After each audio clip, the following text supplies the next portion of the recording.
Hello नमस्ते नमस्कार सबैजना सन्चै हुनुहुन्छ होला। सो म पनि एकदम ठिकै छु।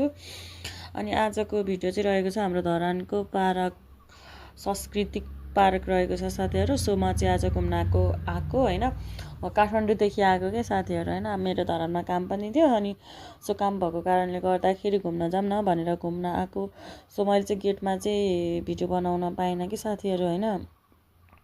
त्यहाँनिर एकदम भिड थियो कि साथीहरू होइन। हामी शनिबारको दिन भिजिट गरेको, अनि त्यो एकदम प्याक भएको कारणले गर्दाखेरि चाहिँ मैले भिडियो बनाउन सकिनँ। सो अनि सबैजना आएर भिजिट गरिदिनु होला। सो सबैजना आउनु होला भन्न चाहेँ होइन।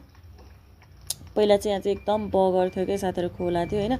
योभन्दा अगाडि यो बन्नुभन्दा अगाडि म एकचोटि आएको थिएँ, तर खोला थियो कि। सो अहिले चाहिँ हाम्रो हर्क साम्पाङजीले एकदम राम्रो बनाउनु भएको रहेछ। यो बनाउनको लागि मेहनत कति गर्नु पर्यो होला कि होइन साथीहरू।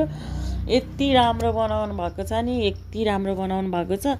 मेरो तर्फबाट चाहिँ हर्क साम्पाङजीलाई सलोट छ होइन।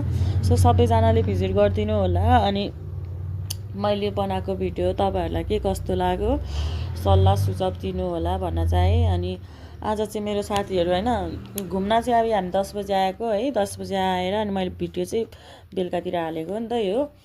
अनि हाम्रो चाहिँ उता घोपकाम जाने काम पनि थियो, अनि काम भएको कारणले गर्दा खासै धेरै चाहिँ घुमेनौँ। सो हामी त्यो पार्क घुमेर चाहिँ अनि हामी फर्क्यौँ।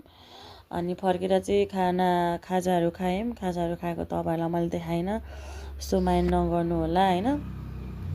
मैले चाहिँ त्यो पार्कको मात्रै देखाएको छु तपाईँहरूलाई। तपाईँहरूलाई के कस्तो लाग्छ मैले बनाएको भिडियो, मन पराइदिनु भयो भने मैले यस्तै यस्तै भिडियो लिएर आउने नै छु। सो सबैजनाले मन पराउनुहुन्छ भन्ने चाहिँ आशा लागेको छ। हेरौँ, बाई बाई।